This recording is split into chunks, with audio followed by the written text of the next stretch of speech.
What is happening, all YouTube warriors out there? Range Day Bro back at it again. And today we're going to be doing a very special video going over the last AR you'll ever need, the 13.7 from Sons of Liberty Gunworks. Let's get into it.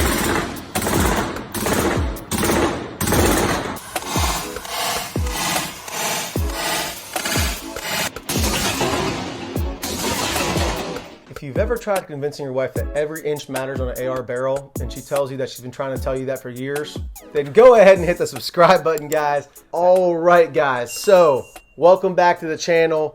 Welcome back to another great review that we have for you today over the Sons of Liberty Gunworks 13.7-inch barrel along with their bolt carrier group. And why am I calling it the Sons of Liberty Gunworks? It's because I believe the most important part of a rifle is hands down the barrel and the bolt carrier group.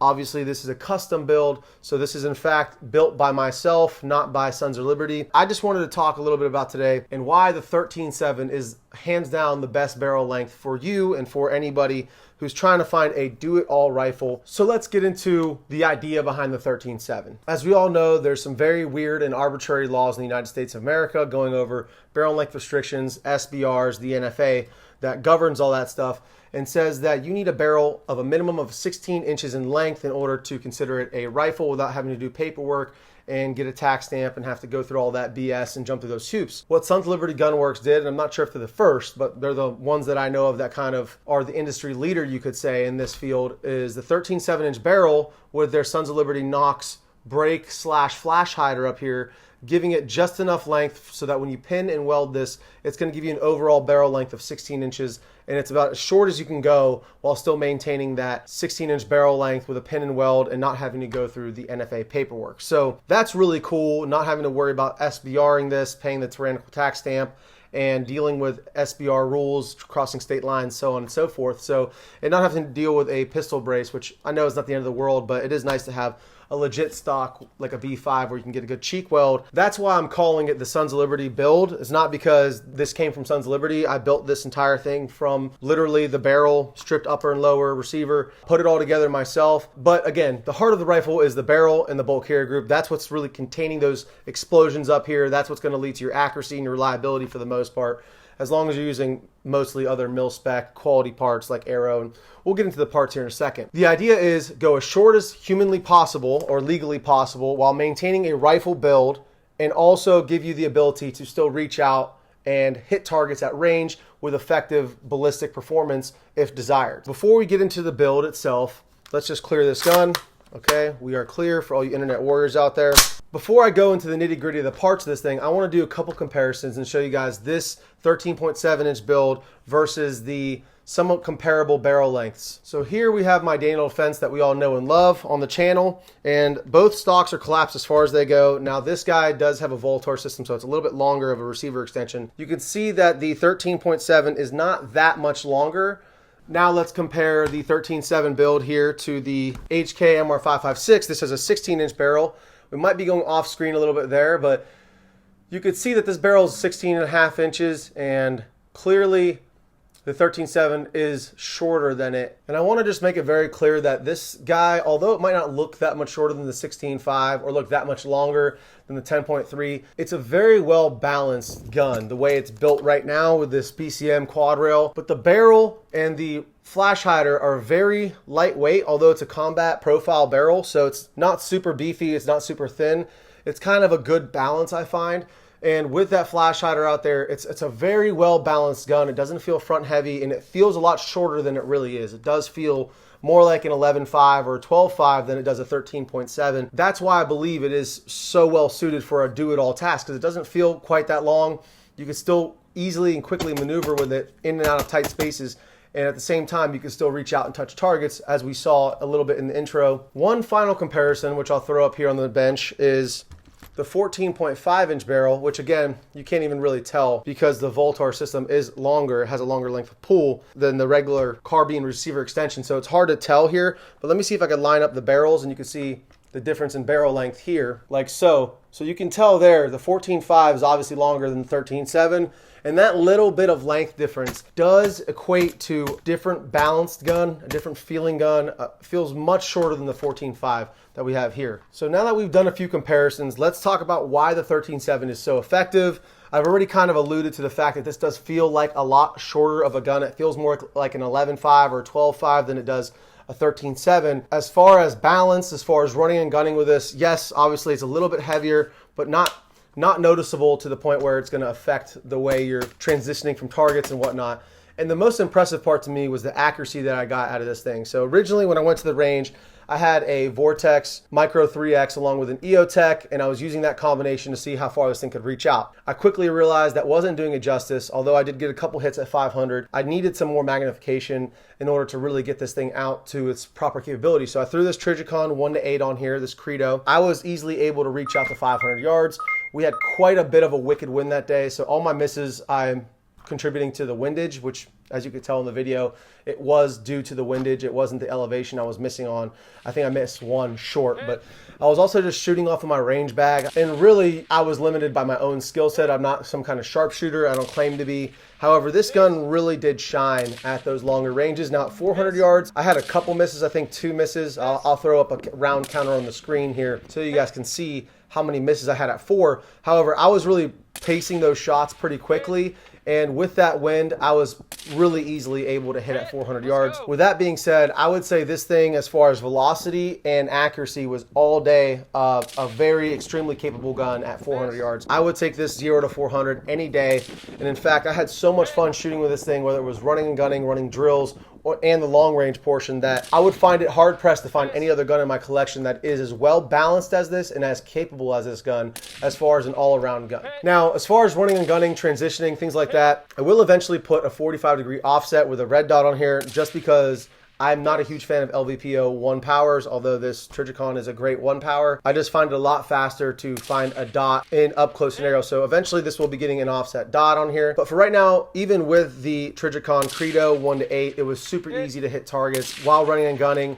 This thing, the Nox brake, really keeps this muzzle down. It's almost like a negative recoil, as you'll see in some of the slow-mo footage. It shoots extremely flat, keeps a really flat plane when shooting, and it makes it really easy to get follow-up shots. Running and gunning this thing absolutely was a blast. It's lightweight, feels a lot smaller than it really is, and it's a really smooth recoil impulse. As far as the suppressor goes, here I have the Dead Air Sandman S. This is one of the most popular suppressors on the market today. With the Sandman S, it does make this gun feel a little front heavy. It is a heavy can. It's a duty, no barrel length restriction, full auto rated, heavy duty, Stellite baffled can. When you get a 7.5-inch can that's made for that kind of use, it gets pretty heavy. And even on the front of the 13.7, it is a little bit heavy. Now, obviously, it doesn't feel as front heavy as the 14.5 does or as the 16-inch, things like that. So it's obviously more manageable, easier to transition because it's closer to you and it's not sticking out there so far like a big lightsaber. However, it does bring your barrel length probably up to about 20 inches if I had to guess here. It's pretty long with that can on there. So once I get the Dead Air Sandman K from ATF Jail, that'll be primarily for the HK MR556 behind me, and also the 13.7, and any guns longer than this, like the 14.5, we'll be running the Sandman K just to make it a little bit more wieldy, and that's really a fighting can, just enough to cut down the concussion and cut down the blast and the flash. I ran it a bunch with this. I did overgas it quite a bit with this, but again, if this is a fighting rifle, I want it to be overgassed. I'd rather have it be overgassed, be reliable. And a lot of the rounds, most of the rounds I shot with this were suppressed. It is zeroed with the suppressor on there. So as you can tell, I didn't clean it on purpose so that I could show you. It is pretty dirty right now, but I didn't have any malfunctions out of this thing. It ran flawlessly. And again, for being a built gun, having absolutely no reliability issues with a Voltor A5 system and a non-adjustable gas block from BCM, it really surprised me and impressed me with the reliability and the accuracy all around. All right, let's go over the parts that are in this build. From the front here, we have the Sons of Liberty Gunworks Nox flash hider. It does have a built-in brake system as well. It's got ports on at the 3, noon, and 9 o'clock position. So everywhere but the bottom, there's actually ports, 3 ports on each side that'll actually allow you to give you a little bit of compensation when you're firing this thing. Now, I haven't fired it at night to see what the flash suppression is like, but from what I could see during the day, it seems to do a pretty good job at flash suppression while also keeping your muzzle down. As I said, this gun shoots extremely flat, so I really like that. Underneath that, I have some dead air shims just to shim it up and time that guy up. On the Sons of Liberty Gunwork 13.7 barrel, again, I feel like this is the heart of the rifle. This gun is their combat barrel. It is advertised as a duty gun, not a precision or a match type barrel. And it is priced that way too. It is priced very affordably, and I can't say enough about how impressed I am with the quality, the accuracy. This barrel is a 1-in-7 chrome olive vanadium barrel, so pretty standard stuff there as far as mil spec goes. I have a BCM gas block on here. I only have a BCM because the Sons of Liberty was sold out, and I wanted to get this built as quickly as possible. Over that and covering that and protecting all that is the BCM quad rail here. I have to say I am super impressed with this BCM quad rail, not only because of the fit and finish and how well it locked up and how easy it was to install. I'm also super impressed with how lightweight it is for a quad rail. Now, originally I was waiting for a Daniel Defense Riz 2 to come in, and I just waited and waited and waited, and all of a sudden it turns out my order had actually been bumped and there wasn't actually one in stock. So I said, fuck it, I'm not gonna wait any longer, and I went on BCM's website. They had one in tan already built, and so hence what you see here today. Now I have to say, again, super impressed with how lightweight this is, but it's also extremely rigid, has the anti-rotation tabs up here, and it has QD cups built in on both sides, back here near the upper receiver, and also up here in the front, which is just super cool. Don't have to worry about putting any Picatinny QD cups or anything like that on here. They're built right in, machined right into the rail. Love the way that is, and the lockup is badass. Has these two anti-rotation tabs here at the top. Very cool, great rail. I'm impressed with how lightweight it is. It keeps this gun really well balanced. It's not front heavy by any means. Because of how lightweight it is, it allowed me to put a heavier optic on here, like the Credo, like the 1-8. This gun is not so heavy that you're going to be fatigued after running and gunning with it for all day class. This is absolutely a manageable thing to run all day, and it proved that to me today. So it's a lot even lighter than my Mark 18 is. Now granted, I have a few more attachments on the Mark 18, but overall the balance of this thing is just, I can't say enough about how well balanced it is. Up here I have a Troy vertical grip and a Magpul backup iron sight, nothing special. I do have some Magpul ladders here as well as a Daniel Defense ladder up top. Now moving back from there, I have a Aero Precision upper and lower. As you can tell, obviously, this is the 50 Shades of FDE build. Although all these shades of FDE pretty much matched up identically, not by design. I actually was hoping it'd be a little bit more contrast between the colors of the FDE, but it actually ended up looking pretty great because they all pretty much match. So Aero Precision upper and lower receiver. These are blend upper and lowers. I would never pay full price for an Aero upper lower set unless it was like a camo set or a monthly builder set, because their blems have absolutely nothing wrong with them. If you don't mind a few cosmetic imperfections, which if you're running your guns anyways, they're going to get marred up. So you shouldn't care about that. And you can get a great upper lower set for a lot cheaper. So Aero, blem, upper and lower, nothing wrong with them. Inside I have the Sons of Liberty Gunworks bolt carrier group. I'm very impressed with the bolt carrier group. Again, it's a mil spec bolt carrier group, but it ran flawlessly. It's well priced. It's not overpriced at all. Yeah, it's super dirty right now. I haven't cleaned it yet. I wanted to show you guys how dirty it was after shooting it suppressed. I never had any issues with it. And when I'm not running the suppressor, I'm ejecting right about where I want to, right about at the 5 o'clock, 4:30, 5 o'clock position. With a suppressor, it's up about 1, 2 o'clock up there. So it's definitely a little overgassed with the suppressor. But again, it's a fighting gun. You'd rather have it overgassed than undergassed in that scenario. As far as the charging handle goes, I have my favorite Geisley Super Airborne charging handle. As you can tell right here, it is in their FDE because that is the nature of the build. Have a standard lower parts kit in here, mil spec, with a radian selector on the 45-degree throw and OD green, just because I wanted to have a little contrast on my selector switch. Didn't want it to just blend in with the lower. And then I have a Strike Industries tan plastic dust cover. It does the job, nothing fancy. And then on top of that, I have the Geisley Super Dynamic 3-gun trigger in here. So let's go to this trigger together. This trigger is badass. Now it is a single stage trigger. Yep, you're immediately at a wall. No creep, it's butter smooth until you have a break right at about 4.5 pounds. And the reset, super short reset, and you're right back on that wall. Again, super short reset, glass, and just a super short pull as well, and a clean break. So doesn't get much better than Geisley triggers, guys. They're amazing triggers. I have the Magpul K2 grip on here, BCM backplate with a QD on there, and then the Voltar system is really impressed me on this guy. It's the first time I've ever built a gun with a Voltor system. I'd heard about it. I'd read about it. I was previously using the Tubbs flat wire buffer springs in my regular carbine receiver extensions. However, with this guy, it is a rifle length buffer tube with a rifle length spring. All I know is that it functions amazingly. It keeps the gun super flat and it functions reliably as well. So I'm very impressed with that, but you could tell how when this guy's completely collapsed, there's still a little bit of a gap there. And in fact, your stock doesn't hit the first position until right there. So that is about the difference in length between a carbine extension and the Voltor A5 system. Really big fan of this. And then I have a B5 SOP mod stock, which is one of my favorites. And I like the Voltor also because this cutout here gives you a numbering system so you can memorize what number you like your length of pull at. Personally, I like mine at 5. This thing has great eye relief, so I keep mine there about 5. Now below the optic, which we'll get into in a second, I have the Magpul backup rear iron sight, nothing fancy there. As far as the optic goes, this is the Trijicon Credo 1-8.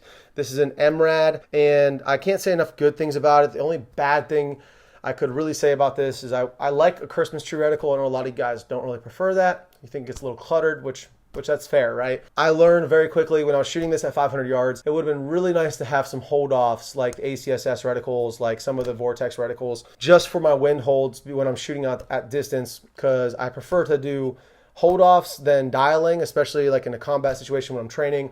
I'll walk this guy from 2 to 3 to 4 to 500 yards, and I just know my holdovers, but when that wind is kicking up and I need to hold over to the left, there's really nothing. I'm kind of holding in space and trying to line it up with my original crosshair and my mill sections up there. So it makes it a little bit more difficult to get accurate hits on a windy day. However, that's literally the only downfall I could say. It has a red and green illuminated reticle, and it is just crystal clear Trijicon glass. It's bomb proof, 34 millimeter tube, so you're getting a lot of light in there. I do have it on an ADM mount, so 34 millimeter ADM mount here. I love ADM mounts. It's the only mounts I buy from here on out. Once I discovered them, I really never went back to anything else. And they are a bit expensive. They are a bit heavy. However, again, bomb-proof, and you're going to have to deal with the weight if you want that durability. They did just come out with a titanium version, so if you want to go a little bit more lightweight and still have the durability, there's an option there. I do have some Atom mount lens covers on here. These are the best scope caps on the market. They're fog-proof. They're waterproof. You just heard them snap into place. They're incredibly durable, and you'll hear them pop open. You really got to put some oomph into them to pop them open, but that's what you get out of a badass lens cap, and they are expensive. They're about $100 a pop for a pair, but they'll last you forever. Another thing back with the Trijicon before we move on and wrap this video up is the throw lever. It comes with this little nub guy, and you can actually unthread this and move it around. I really love this guy because it's low profile, sits close to the scope. It's not going to snag on anything, but it's right there when you need it to just throw that over. It's a really smooth throw the whole way through the whole zoom range. It's just really nice to have the 8X. Even if you don't like shooting on that high of a zoom, you can at least get your target identification, see what's going on, using it as a spotting scope. Having that super clear glass, having that zoom to be able to throw it up to 8X and see what's happening downrange is really, really cool and helped me out tremendously, especially when we got out to 500 yards. All right, guys. So that's the whole build. I think that I covered all the parts that are on this. If I missed something, let me know down in the comments. Ask me questions if you have any. But I think that covers everything. I got to say, this is one of the guns that really surprised me as far as how much I really loved it. It's not a super expensive gun, especially when you compare to some of the other rigs that I have, like the HK or the Daniels. Out of the box, those guns are pretty expensive, and they're feature loaded and they run perfectly fine. But this is one of the first builds I ever built and haven't really regretted anything on it. I was a little bummed about not having the Riz 2 on here, but after getting the BCM rail, I couldn't be happier with how lightweight it is and just overall how it feels. I couldn't be happier with it. So that was like one of my little hesitations. But besides that, once I threw this 1.8 on here, this truly found its home on this gun. It's going to remain on here because this gun is absolutely a blast to shoot. I hope you guys enjoyed the video. If you have any questions, any comments, let me know down in the comments below. If you think I'm wrong, if you think there's a better barrel length than the 13.7, the Sons of Liberty, then go ahead and let me know down in the comments. I just think that for your money, if you're going to get into this game, if you want to build an AR that's going to do it all, truly be able to reach out 500 yards and in very effectively, be super fun to shoot close up, you could run and gun, you could CQB, you could do it all with this thing. If you disagree, Let me know down in the comments why you think so and what you would replace it with. Thank you so much for stopping by the channel today and watching to the end of the video. It means a lot to me, guys. If it's your first time here, please like, comment, and subscribe. If it's your fifth time here, like, comment, and subscribe anyways, in case you haven't already. If you're already a subscriber, then thank you for your loyalty, you sexy YouTube warriors. I really appreciate it. You guys don't know how much it means to me. Shout out to you guys for getting me up to 2,000 subs. As you know, I'm a newer channel, and so we're going to continue to grow together, and I'm always here for you guys. If you need any feedback, just let me know down in the comments. And until next time, stay safe, stay dangerous. Range Day Bro, out.